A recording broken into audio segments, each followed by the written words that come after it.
there, maybe, yeah. All right, let's try that again. Little technical difficulty here, but anyway, thank you again for coming out this evening for my presentation on Pakistan. What we're doing is a ministry there.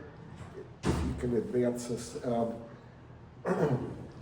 So just a little bit about Pakistan. Maybe some of you have seen before, but bear with me for those that haven't. Pakistan is about twice the size of the state of California, but has about 6 times as many people. So it's one of the most populated countries in the world. Pakistan was a British Commonwealth country. It was part of the Indian Raj up until the 1940s. And Pakistan and Bangladesh and India were divided off of that. But Pakistan consequently has a British form of government, more or less, except that it's a Muslim country and runs in Sharia law. Technically, there's freedom of religion in Pakistan, and Pakistan has been a steadfast ally of both Britain and the US since World War II. We often hear the bad side of the news here, and I want to really try and straighten that out a bit if I can this evening. A little bit about the people of Pakistan. Because Pakistan is a Muslim country, it's a very conservative country overall. That means behave yourself or else. And I don't mean that in a bad way, but Pakistan, when Pakistanis find out that I'm an American, one of their reactions to that is often, oh, you know, aren't you afraid of divine judgment on your country for this reason or that reason? Aren't you afraid of divine judgment because we understand that your country aborts babies, or because we understand that, you know, you guys have gay people in positions of power or something along that line. These things would not go.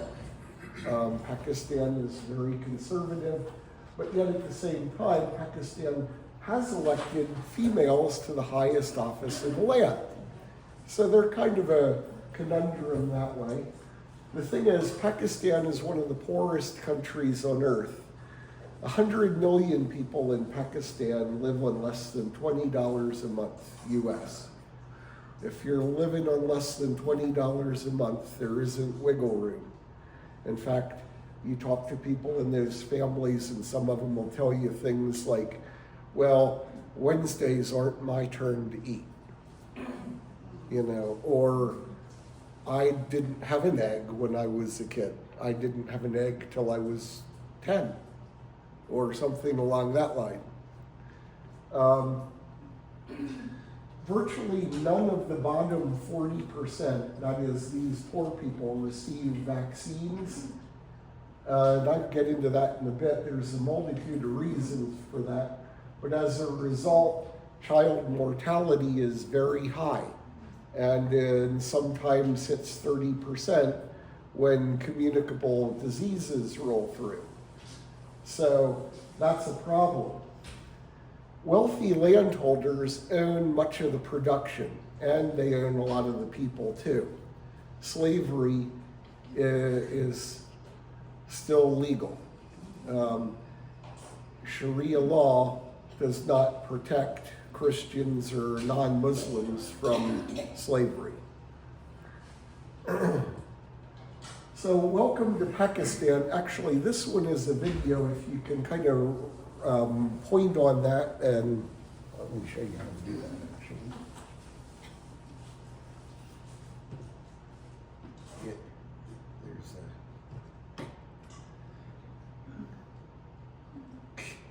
I can't get it upside down, but if you click on the carrot there, that'll, yeah. So this is a what it's like being welcomed someplace.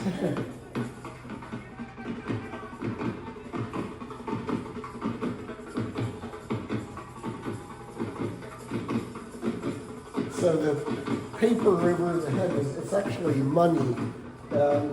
Usually the way this is done is it's thrown at you or over you. And it sort of symbolizes that your relationship is more important than the money.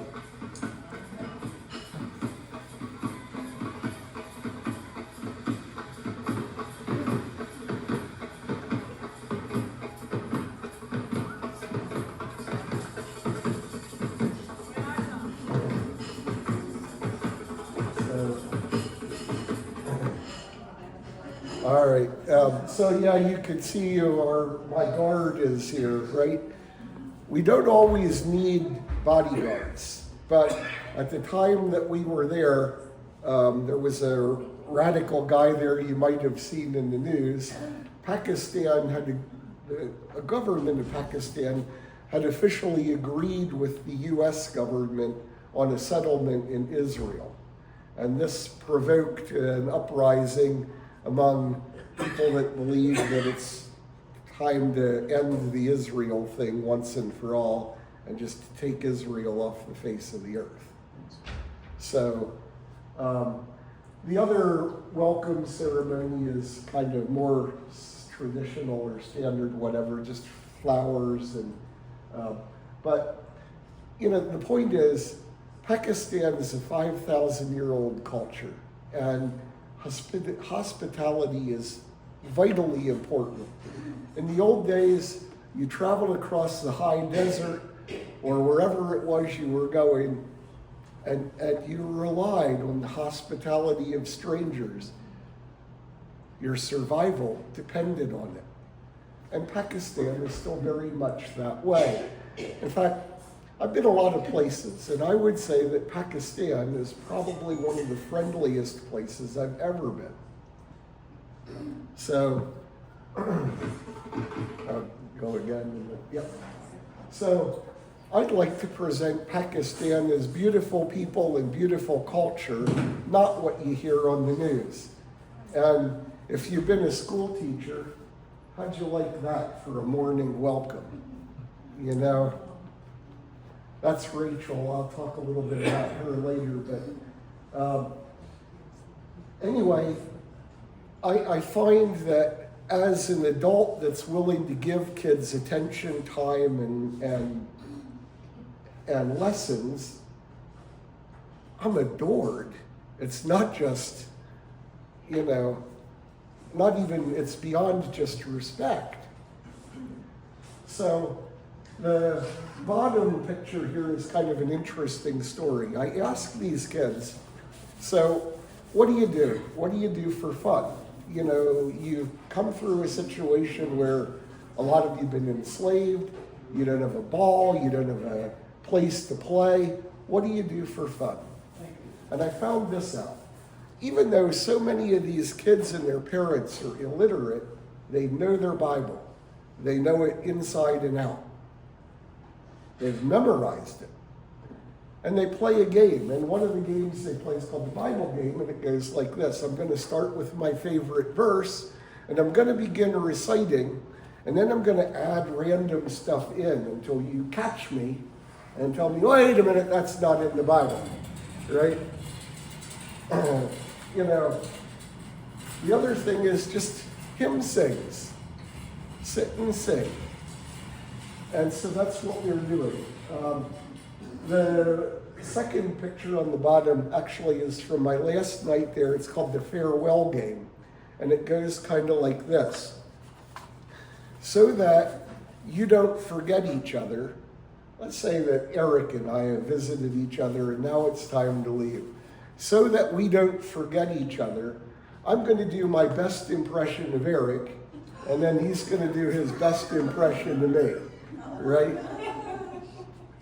Right? And it's a way of cementing in your mind the people that you've just met and spent time with. And it's really, truly cool. And anyway, this is Haroon. And the big joke during the time that I was there is that Haroon is very nearly 18. Who's the woman he's going to marry? Who is it? Has he picked somebody out? Is he thinking about somebody, right? So my joke on Haroon was that he has a secret girlfriend, and he's about ready to tell her, so it won't be a secret for much longer. As soon as he builds up nerve, it won't be a secret. So, and he laughs at this, of course.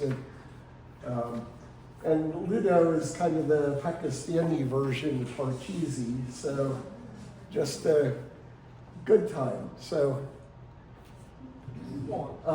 yeah. So they're allowed to pick their own mates, they're not like pre-planned or done? All right, so that's a good question. The Muslims pre-plan.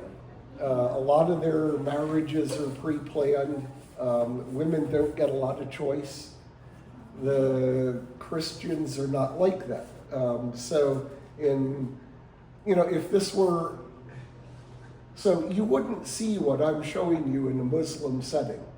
The girls and boys would be separate, and there would be different treatment and things like that. And we'll talk a little bit about that as I go. But Christianity is really what opens that up. So you're as free there as you would be here.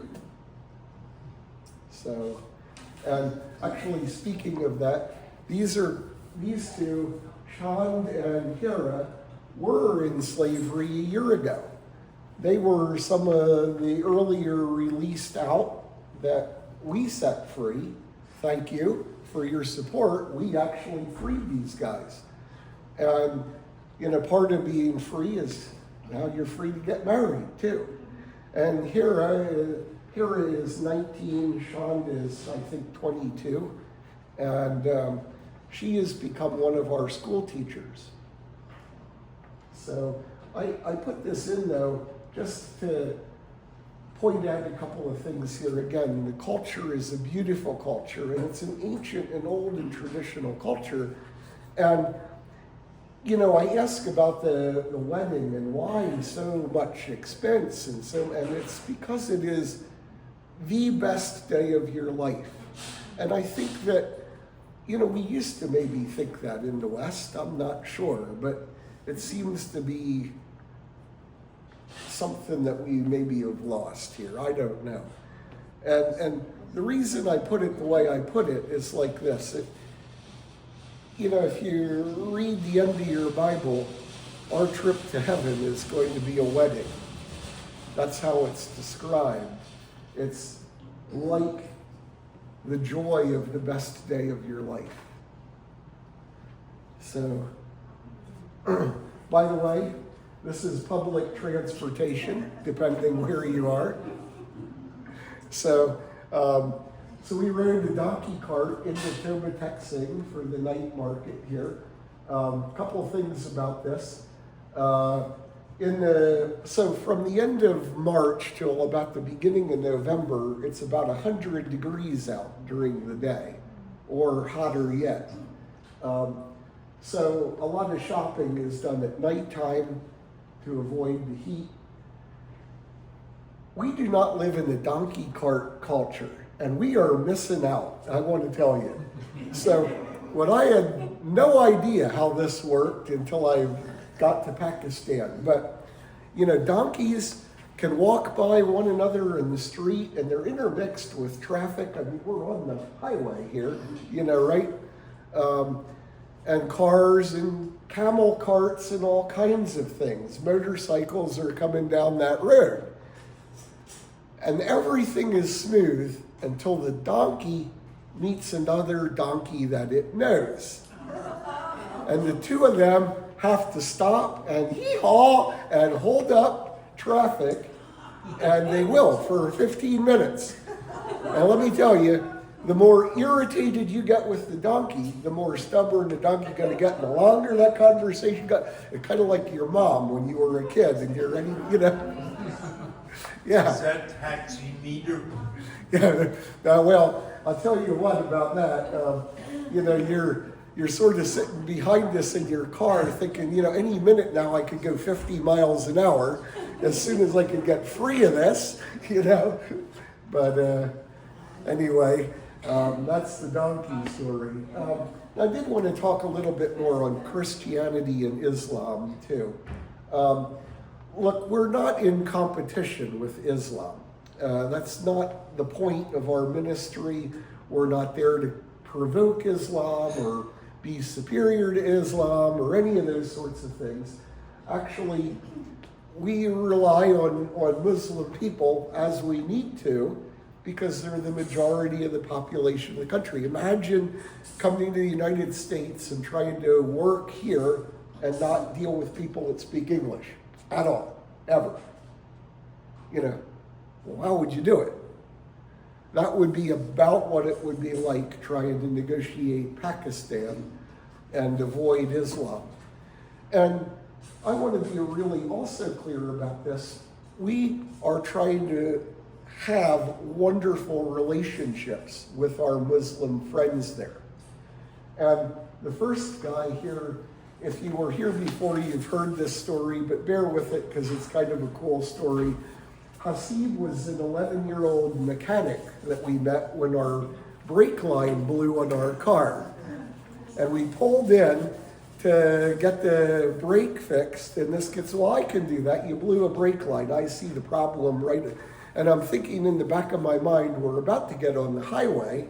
I wonder if this kid knows what he's doing. Do I put my life in the hands of an 11-year-old mechanic, right?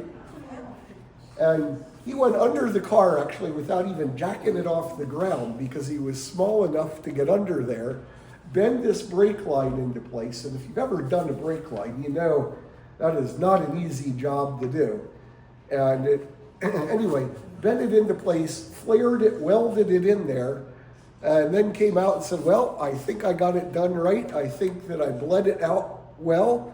Let's take the car for a test drive. And well, he did a perfect job on this thing, but while my partner Haroon is driving, I'm sitting in the other front seat and I'm chatting with this kid that just fixed our car. And I, ask him, did you always want to be a mechanic? How'd you get so good at this? He said, well, actually, I've only been a mechanic for a couple of months.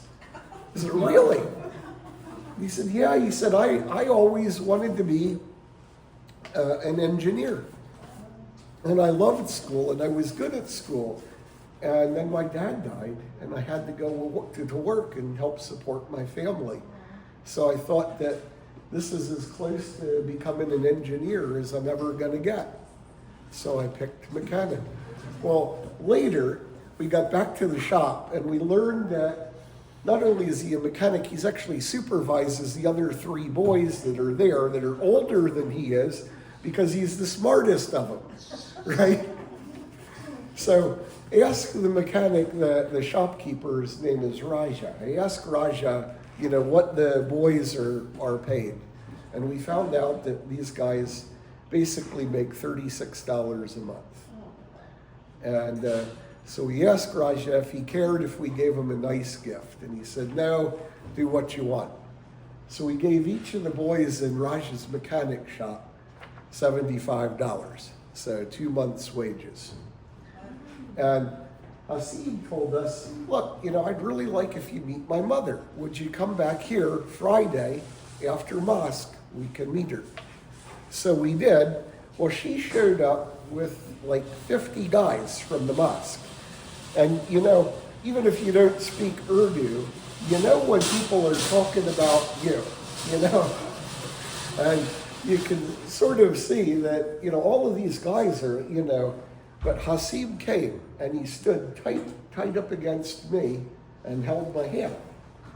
And, at some point I had said to Haroon, hey, these guys are talking about me, or, and he said, oh yeah, they are.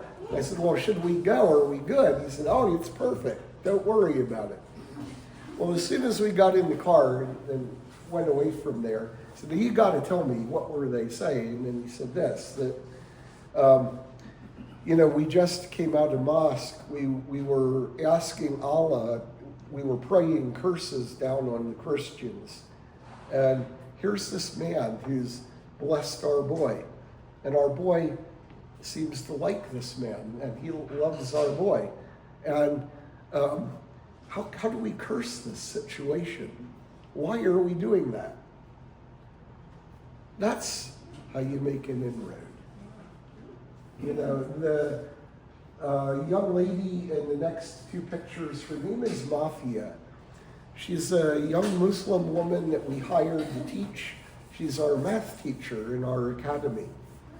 And we've treated her very well. We've paid her a good salary. We've been very fair with her. And she's got to see the inside of how we do business. And she doesn't say much, not directly, but I know that it goes like this. Our children are able to make contact with us. You see, I can't touch Mafia, and she can't touch me, you know. But there's no prohibition against touch between Christians, you know. Anyway, so I want to circle back, though, one more time to faith and say it like this. In Pakistan, there are 2.5 million Christians in slavery. All they'd have to do to leave is reject Jesus. Then they'd be out. If they joined Islam, they'd be covered under Sharia. You can't be a slave if you're a Muslim. None of them will go. Very rarely they go.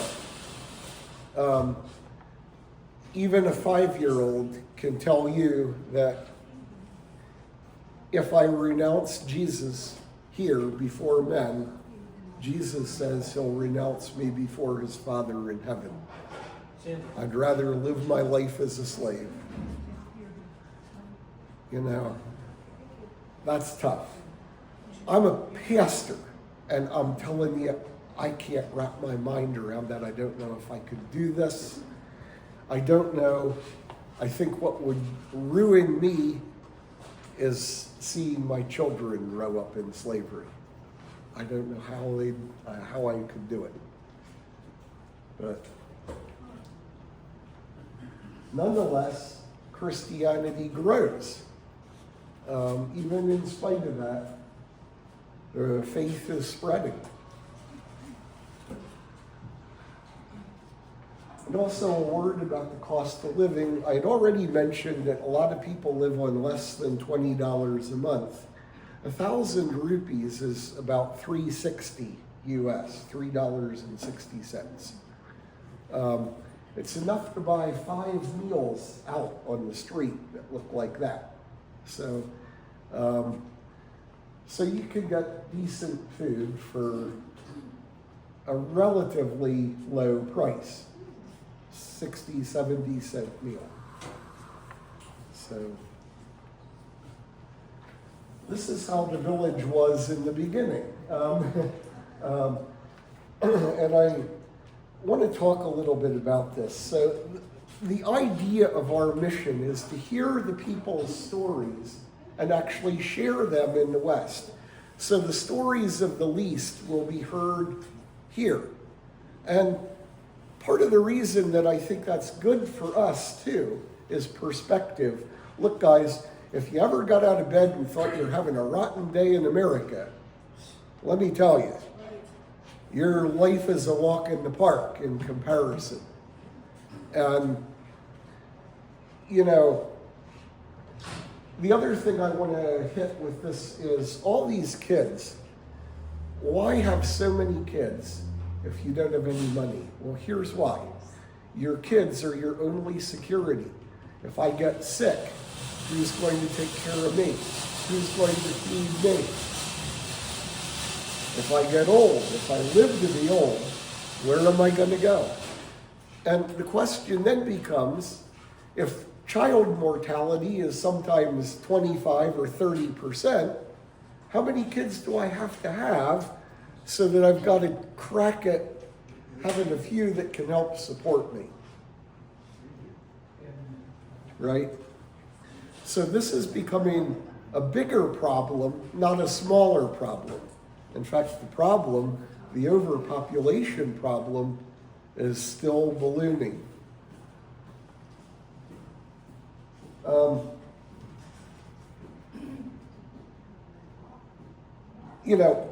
So one of the questions also that often comes up is, how do you end up in this situation even in the first place?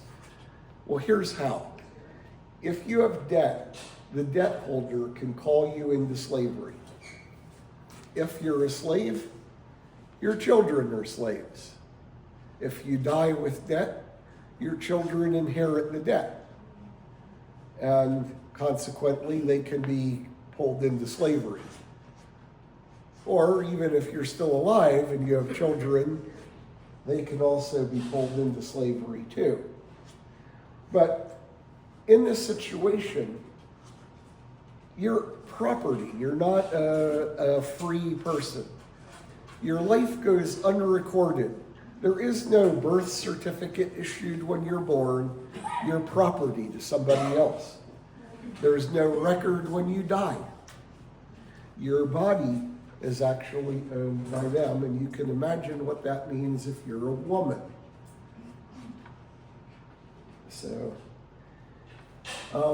last year I presented our mission goals for 2025. We wanted to redeem 10 families out of slavery. Our goals were to care for orphans, to provide vaccination and medical examination and medical surety, childhood nutrition, clean drinking water, safe housing, education for our children, and just celebrate our children. Once you're out of slavery, you're a precious human being again. Well, you are even if you're in slavery, but we want our children to know that about themselves. And how did we do? Well, this is how we did. We did free 10 families, 16 adults and 39 children, 55 people all together. We provided clothing. Thank you, Denise. That was, a lot of that came from you. Actually, we sent 1.5 tons of clothing to Pakistan. We provided blood work and vaccine clinics that served more than 200 people. We provided medical care. We actually lost one child in 2025 to polio. That's an amazing number because usually that number is 6 to 10 kids every year, right? In fact, the winner of 2024 to 2025 is the only winner in anyone's memory in the village that no children died. So we're doing good work here. We've provided good food and nutrition to the village, clean drinking water. In fact, waterborne illness is the #1 killer in Pakistan, and there hasn't been a single new case of waterborne illness in over a year now. So we reconstructed a collapsed house. We're providing education for both our girls and our boys. And this is so important for girls. Girls that don't have an education end up in slavery. That's it. That's it.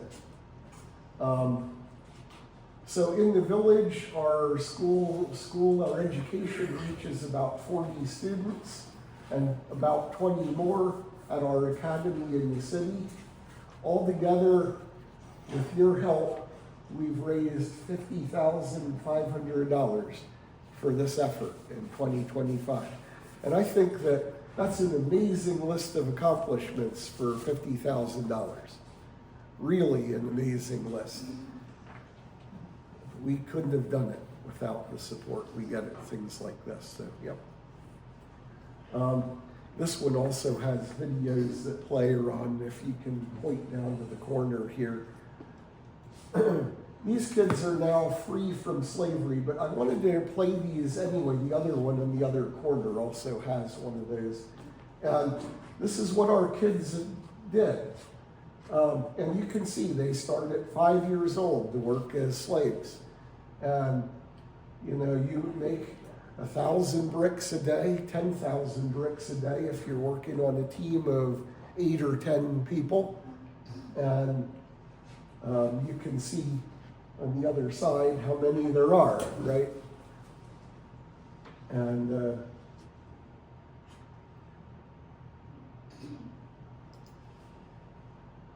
while we have brought 55 people out of this nightmare, there's still hundreds more waiting to come.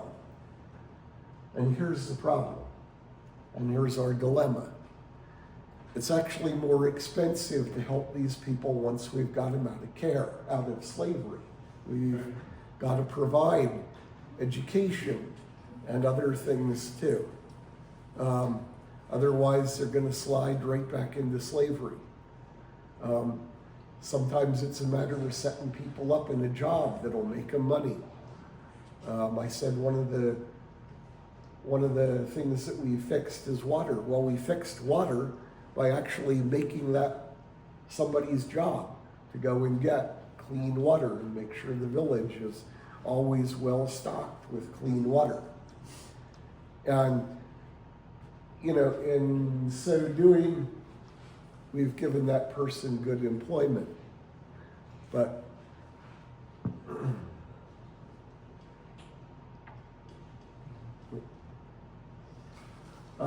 so I said earlier that one of my goals is to share stories here. And these are two stories that are really kind of cool. They're from 2024. The first story is about these three guys. You see, this is a Sunday, and it's a Sunday that I had to preach in the village. But that Sunday morning, we started off at the hospital with a little boy. Hospital held us up for like 8 or 9 hours. I was like 4.5 hours late for my own church service and kind of bent out of shape, thinking that, well, you know, that's not right. You know, pastor ought to be on time or something like that. Can't imagine how would that go over here at Speece. But anyway, turned out that it was a good thing. And here's why it was a good thing. So see, sometimes God has a better plan than you can imagine. The slavers call our children into slavery every Sunday morning. They do it intentionally. They're trying to break their religion, trying to make them cave. If you can't get to church, you know, and if your religion is always mocked. Anyway, they called these three boys into slavery. And they were working in the same team. And while they were making bricks, they were talking to each other. And they were talking about the fact that I was going to be preaching in the village and that they were missing it. And they wondered if anybody was going to remember what I said or tell them about it. And then the notion came up that maybe he'll leave before we get back. And maybe he'll go back to America and we won't get a chance to say goodbye. Well, that made them cry. And the slavers were mocking them ferociously about it. Yeah, you know, your tears will make our bricks stronger. We can save money on water. You just keep crying, boy. You know. Anyway, when we finally made it to the village, these three guys were coming down the road from the brick kiln. And I'd hopped out of the car to go meet them, and I could tell because they were just dirty, and I could tell they'd been crying. Couldn't figure out why. Eventually got translation so that I could understand this story. And I told them that, no, you didn't miss a minute of church. Actually, church will wait for you. Go take a shower and come back when you're ready. And when they came back, this was the first 10 minutes of church. Now, this fella, in the other picture, we're trading prayers with each other. And it's wild because I've never had a 13-year-old kid tell me that God has a word for me.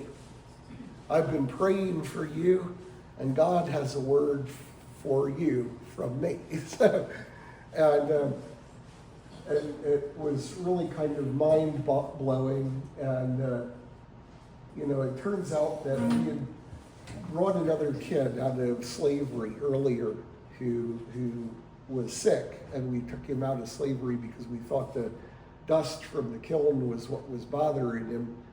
Well, it turned out he had tuberculosis, and he died 9 weeks later. And anyway, that kid was Zereb's older brother. And so what he's telling me is that you've been thinking too much, that you've wasted money doing that. It was never a waste of money. It was the best thing you could have done, because all anyone in slavery really wants is to be free before they die. And you did that for my brother. So quit thinking you wasted money. So this is what it's actually like to be redeemed from slavery. The document in the middle is the transfer of ownership of a human being. Kind of like you transfer your car, right? But it effectively transfers ownership of Shakila and Arif and their family, their children, and they're forever out of this situation. And so you celebrate new life.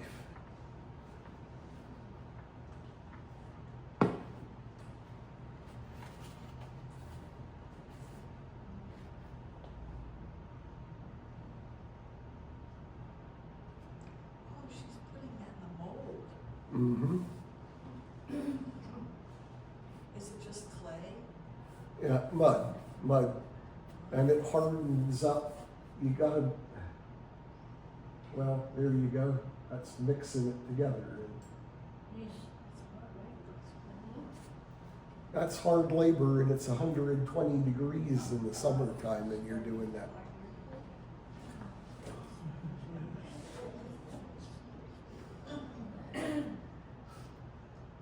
So just mud makes those bricks. Well, they dry them in the sun until they're hard enough that you can stand on them, and then they bake them in a kiln. And so,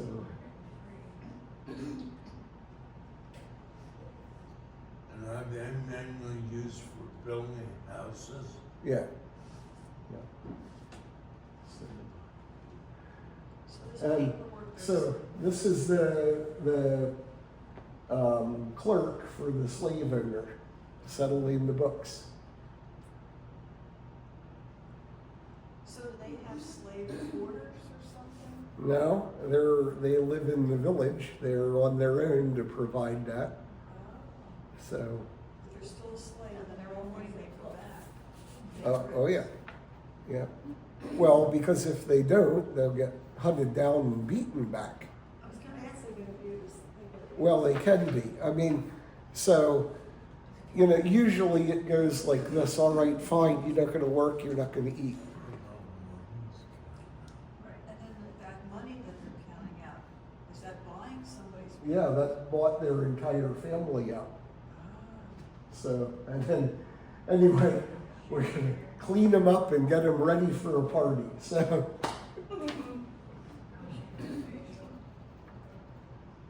by the way, I have so the celebration of freedom, right?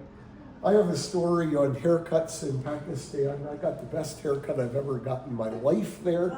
I mean, they did my ears, my nose, my monobrow, halfway down my back. So my wife thinks I lost an alpaca sweater somewhere, I think.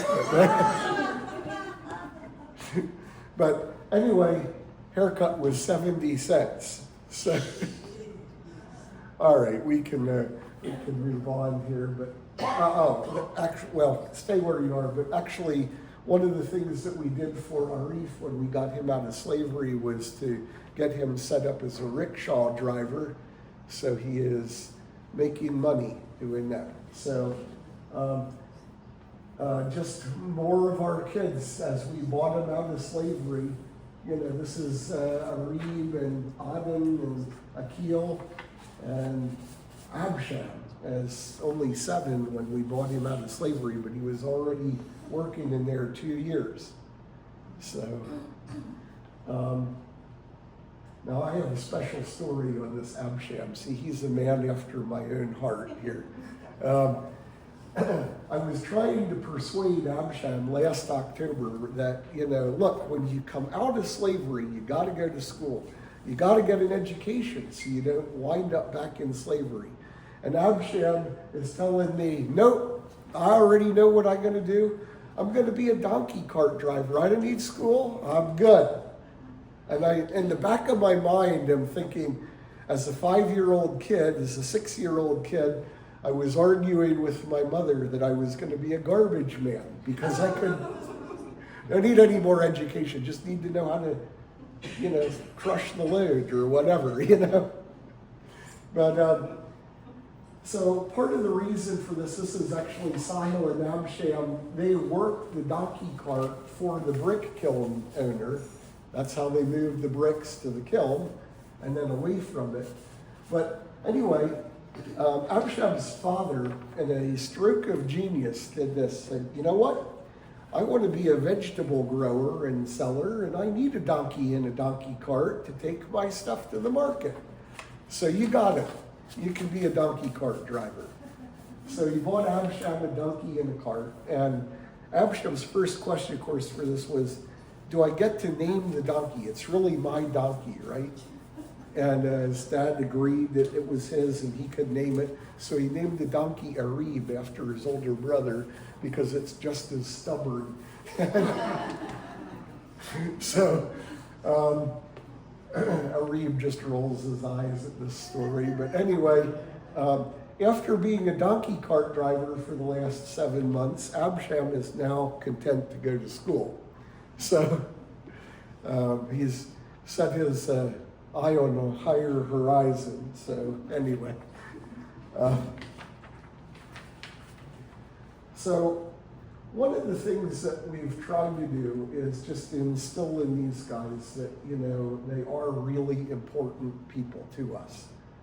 And to that end, we took, these are all of the older boys that we got out of slavery, the oldest son of each family, and we took them out to eat. And none of them had been to a restaurant before, you know, and to have gone there a year ago, they couldn't have even gone in the door of the place. The management would have just booted them out of there. And, you know, and we even got a dessert, you know. So, but,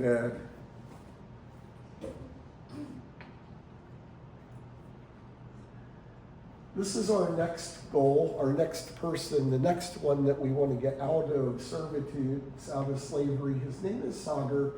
He is 18, and he's not living in the village. He's actually in the city. He's enslaved to a textile producer where he dyes textiles.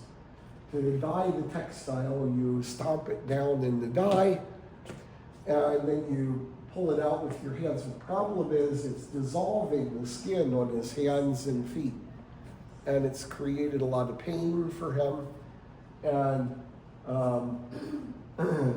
yet there's no way out, essentially. So our goal is to get him out yet this year. So we put a down payment on him while I was there, so he's no longer needs to be there as long as we can actually make the rest of the payment in December. So Sagar, all his life, he's been picked on because his ears stick out. So, in the course of conversation, he wanted to know how come I remembered his name so well. So I said, Sagar, yeah, because I remembered the story, and it sort of became a thing. Hi, how you doing? So, one of the goals last year also was caring for orphans, and I want to talk about this a little bit. Who is an orphan and how? So in our world, an orphan is someone that has lost both their parents. In Pakistan, you're kind of qualified if you've lost one. If you've lost a father, you don't have anybody to earn the money to take care of you. You're going to likely be homeless. If you've lost a mother, you don't have anybody to take care of you. Nobody is going to be around to make you food. Actually, it's said in Pakistan, if you can't work, you can't eat. And it becomes really evidently true for a lot of these kids. In fact, some of these kids talk about before they went to the orphanage, they survived collecting animal dung that they traded with people. They'd trade as fuel so somebody could cook their dinner, and they'd trade it for a couple spoonsful of rice. So kind of going around from the top here, Dime's mom died, and we drew a picture of her on the ground so that he could sit in her lap one more time. And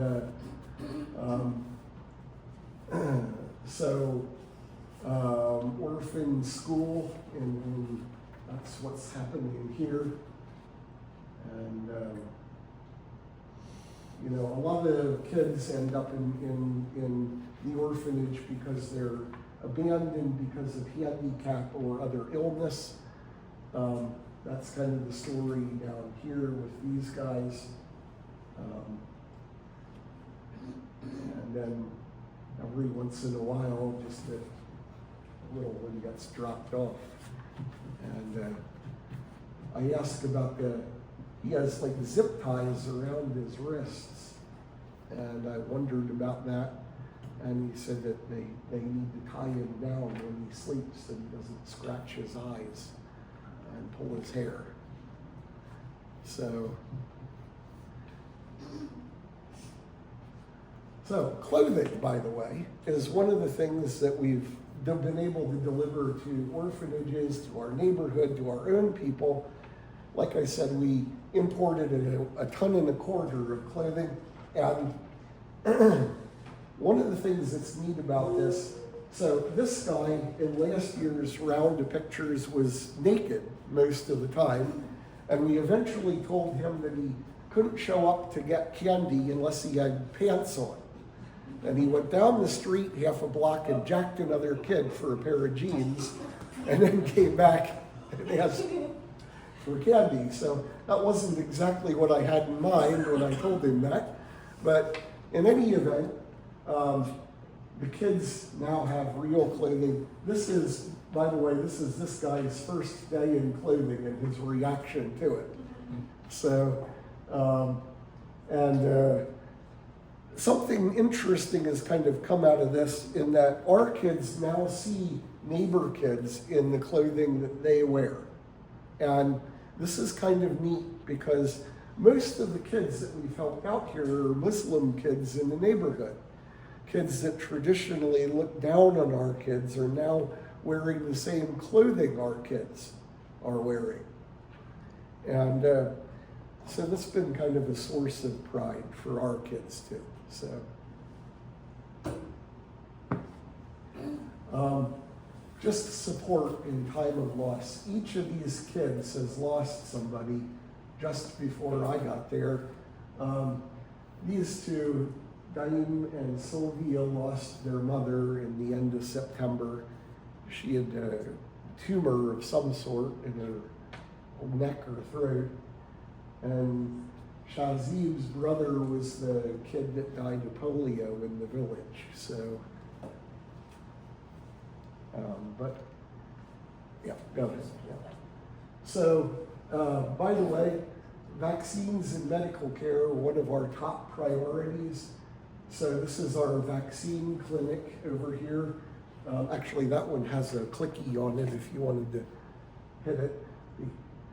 So you can see the reactions of these guys. So we have two doctors. One takes blood, the other gives vaccines.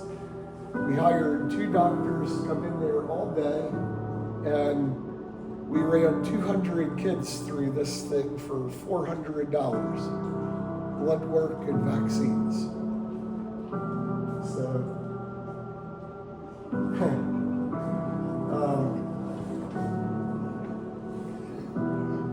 by the way, this is a cobra bite, if you're wondering what that is.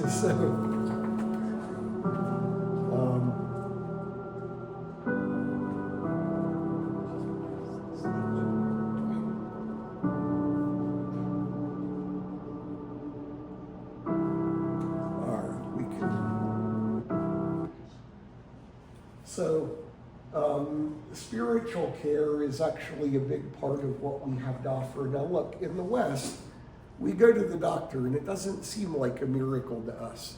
We pay for our medicine and we get better, and it doesn't seem very impressive.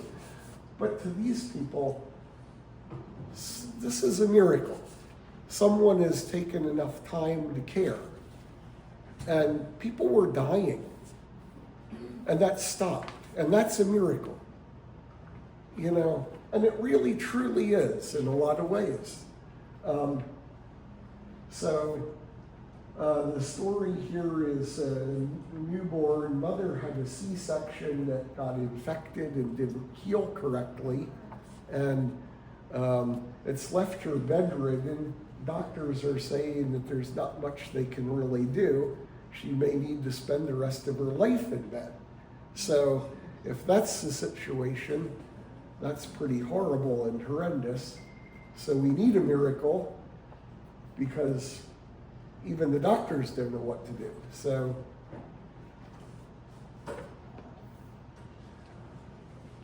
clean water is actually the best thing that we could do.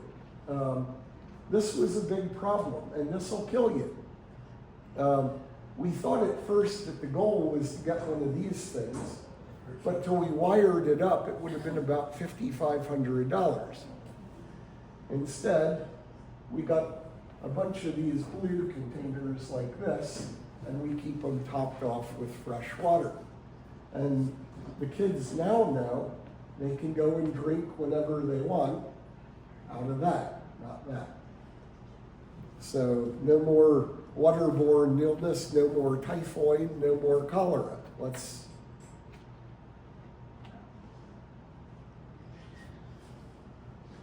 Actually, this is Shamoon, and his story is from a year ago. He's shaking my hand. At first, he's very happy. He was a kid that we put in the public school, and he does very well there. And but he got sick. He got a kidney infection from bad water. And in the middle of our conversation, he breaks down because he's afraid he's going to become too expensive. And too expensive might mean that we drop him out of school or that we quit paying for his medicine. And if we quit paying for the medicine, he will die, and he knows that. And but he's got a promise that it's not going to happen that way. So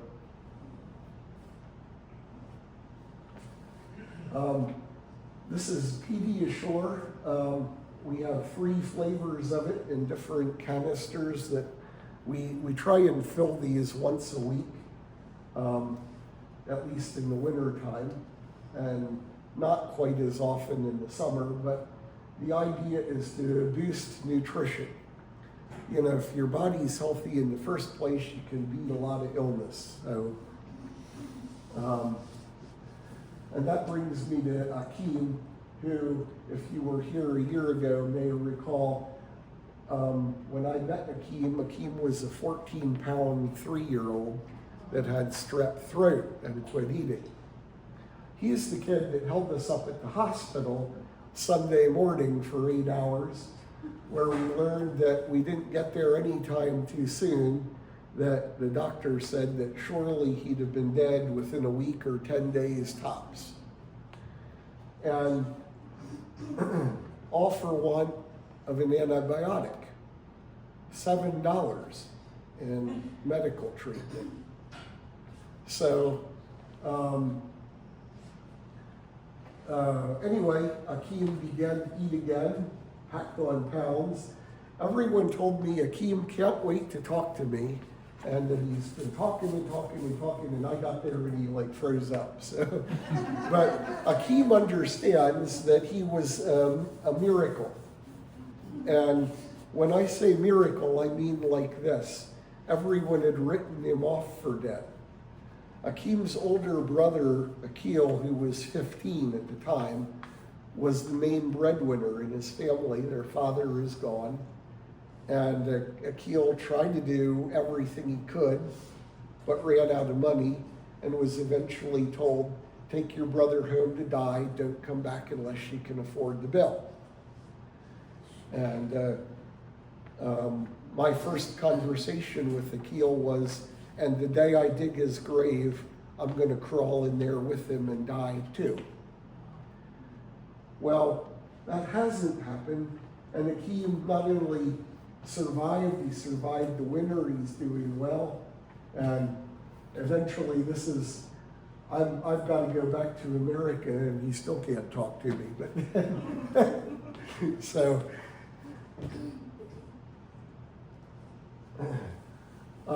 one of our goals is also to provide dignity for handicap.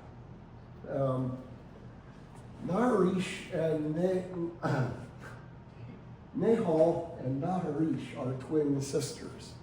Naharish got polio when they were little, and it's left her feet and hands crippled up. But she's otherwise a fairly bright person, and but our goal is to provide education for her, nonetheless. And maybe someday, she can maybe teach. I'm not sure what she can do from the wheelchair in Pakistan, but it's got to be better than being a slave in servitude somewhere or being put into a home. And in any event, we also took her out to the restaurant, and this is just unheard of in Pakistan. It's sort of like it was here years ago, where if you're handicapped, just stay home. Nobody wants to be seeing that stuff out in public, right? And I think a lot of the older generation here still remembers that, and maybe even thinks that way sometimes, don't.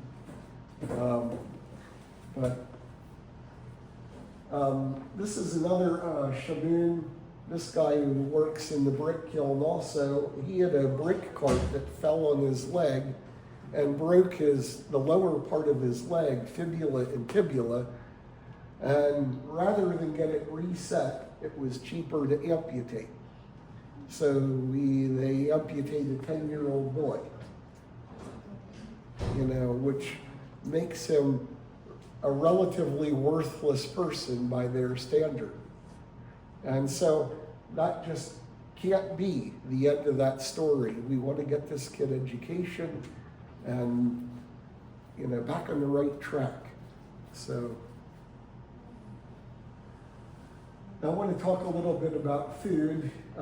This is another Daim. Daim has passed out with hunger here, which is really amazing when you see that happen. It's like, oh my gosh, what went wrong? But we try to feed the village at least one Sunday a month, a really good meal. And so this is chicken biryani for 300 people. So pray a blessing in the feeding frenzy. But yep. So just a fun picture. Slide over, Matthew. I want to join here. So.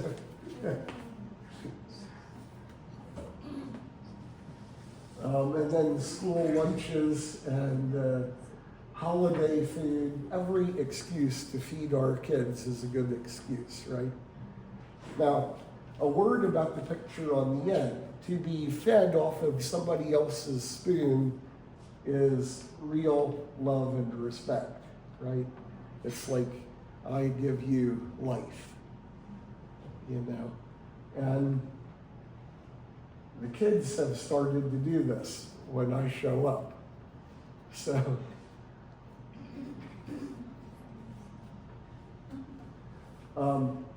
this is Thanksgiving and Christmas last year.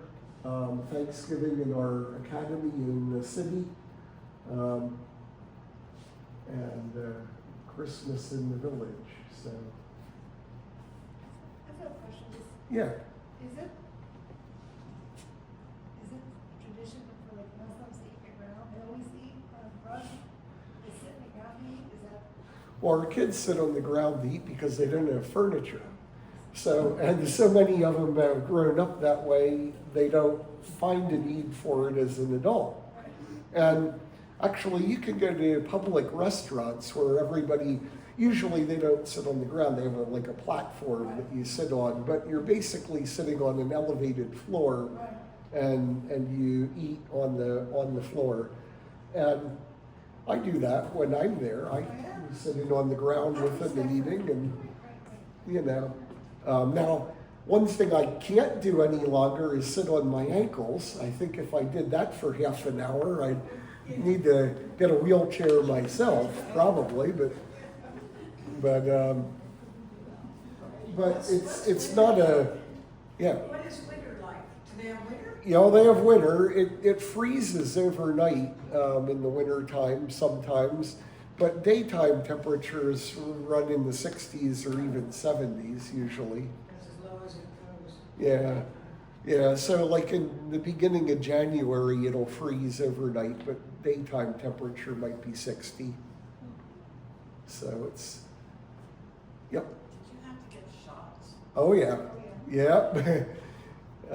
Including one called typhoid, which the nurse that gave that said, "Oh, this is going to hurt." Well, she wasn't kidding; it did. So, but so, oh, no, wait 1 second. I'm sorry. So we also put together a food drive for Easter. This is 10 tons of food. It's food for 1,000 people for a month. Rice, lentils, flour, sugar, tea, you know. And so we, again, shared this in our Christian community, but we also shared with our Muslim neighbors, you know. And I think that we've really built really good relation with these people. So these are our volunteers on the ground that delivered all that food. It was pretty much a month-long project to pull it all off. And so, oh, by the way, moving 10 tons of food with like a Honda Civic. That's, imagine that.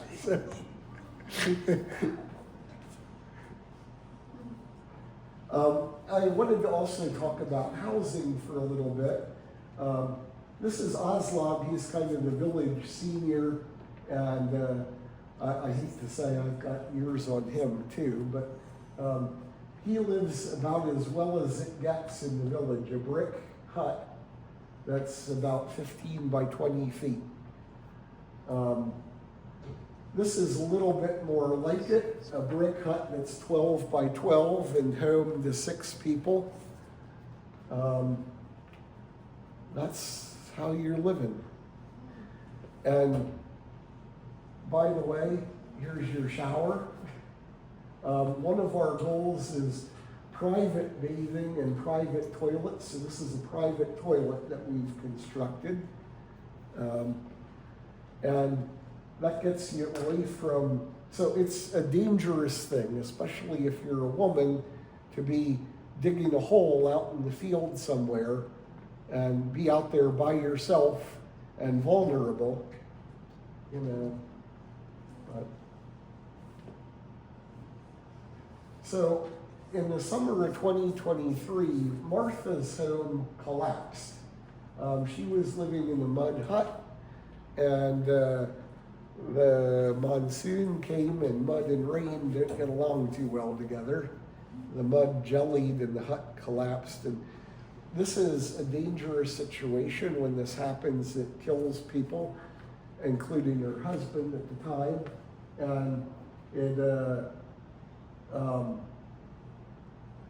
tends to kill adults rather than children. Children are small enough that they can kind of squirrel and dig out of it. But if you're pinned down as an adult, you know, you're trapped.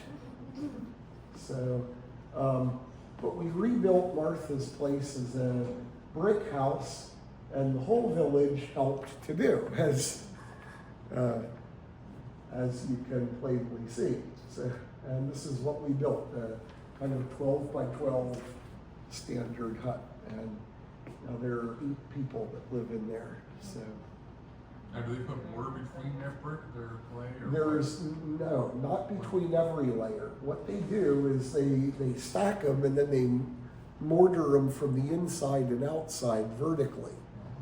So, What do they do for a roof? so iron eye-bar with bricks between it. And I would have thought there'd be some better roof, but you know, I'm told that it's the best thing for the weather there. So, this is a family that's not in the village. This is, you know, after slavery, you're free, you can live in town. And so 3 brothers bought a house, and each brother has his own room, and his family lives in that room. So this is a house that has 5 adults and 15 children living in it, right? So this is John's family, and the 2 at the end are, so her brother-in-law and his daughter, and there's another one on behind that belongs to him. But anyway, you know, again, 8 people in kind of a 15 by 15 foot room. And I asked them about what they did there when it got really hot, because it, you know, and they said, oh, well, what we do, we go in the bathroom over here and fill up a little bucket of water and dump it on the floor, and then lay in the wet floor and sleep in that, because that'll soak into our clothing, and as it, you know, evaporates off overnight, it keeps you cool. So, but so back to the cement floor, right? But this is the bathroom for 20 people and the kitchen, so, which are in common, yeah. Where did you stay? I stayed at our academy. My partner over there, Haroon's house is where I stayed, and I had a real bed, actually. Maybe shows up in here, I'm not sure. It was in the slideshow in the beginning, so if you're in, you know, one of our goals again is education for all our kids, including the girls. This is public school uniforms, by the way, if you're in public school in the city, right? So girls' school, boys' school. And, you know, actually she has a face mask too that'll come up and cover here. So, but in the Christian school, there are our kids, right? So. Why do women cover their faces? Is it vanity issue? So no. So here's the thing. In Islam, it's your fault if you tempt the man. Okay, and he has no responsibility in it. And if he rapes you, that was your fault. And your family should kill you. Because you are now an You shave open, them? you're an opened woman that's worthless to everyone. Okay? Who would want you? Okay? Okay. You know, and I mean, that's just speaking as openly as I can talk on this. Right? Right. I mean, Christianity does not look at this way. But here's where this gets really touchy. So, you know, friend who this happened. Well, actually, I can't really tell that story. Let me tell another story instead. But if you have sexual relation outside of wedlock, you're possibly get capital punishment for that. Even the men, depending on what they do, right? And in that case, so like I work at the children's home down in Reading with kids that are there in lieu of incarceration. Half of my population would have been killed if they were in Pakistan, right? Right. You know, probably more than that. But anyway, the government exists for you to turn yourself over for a quick, clean capital punishment. If you don't do that, her parents can get you and tie your leg to the hitch of their car and drag you through the city. Right? So, like that. You know, I mean, it's not that the Christian community there, it doesn't have its problems. This stuff happens in their community, but you daresn't say anything to the outside world about it because they'd be really happy to come in and execute you, you know, right? But, you know, you go along and you get along, Right. you know? So I wanted to speak a little bit more about this. Kashish is the girl in the end here. She is in bondage right now. Her father left her debt. And so she's serving a house servant with Muslims. And the guy there has made it absolutely and abundantly clear that she'll serve him like that. And so we want to get her out of that situation as soon as we can. So she's another one that's on the high priority list to get out of slavery. Guys, they'd be out. We just don't have enough money to do it, you know? And I mean, I hate thinking like that. You know, our other girls here, Dua is actually her sister, so she's in the same situation somewhat. Dua is actually lives with Haroon as kind of house servant in his house, and in lieu of, does servant work for him, and in exchange gets education and food and things like that. And she is 17, and actually she takes care of me somewhat when I'm there. She had the odious job of this. The water quit when the power failed when I was in the shower. And so there I am. Now it's dark and I'm standing there all lathered up and no water. So I'm yelling for Haroon. Well, Haroon sent her in with a bucket of water, poor kid, But anyway, Nita is 19. She was a slave a year ago, but is now one of our school teachers. And Eliza turns 18 in a 2 weeks. And we have promised her that we would hire her on as a teacher also. And she's actually matriculated from our high school program and is in college now. So, so our first college student, officially first. So, but This is the first day of school in the village, and I like this picture because this is our sick little boy over here, Akeem, ready for his first day of school. So, how's that?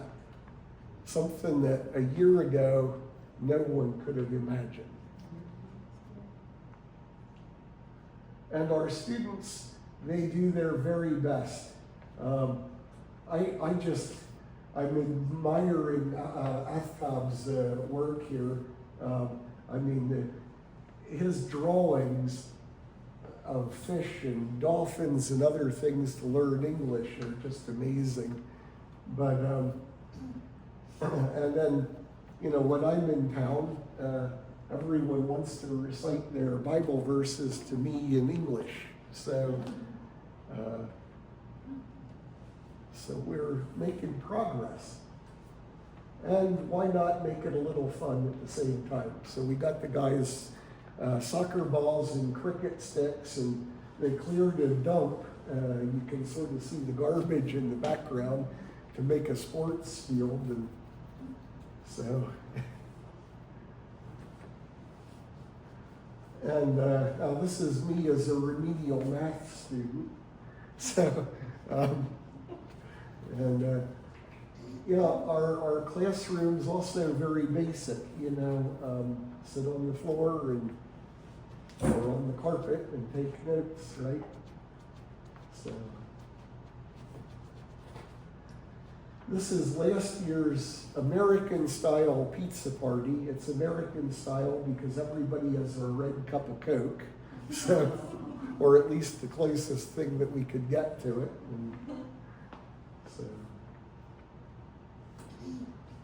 And then this year, this is an impromptu English quiz with our younger guys, and playing games with the kids,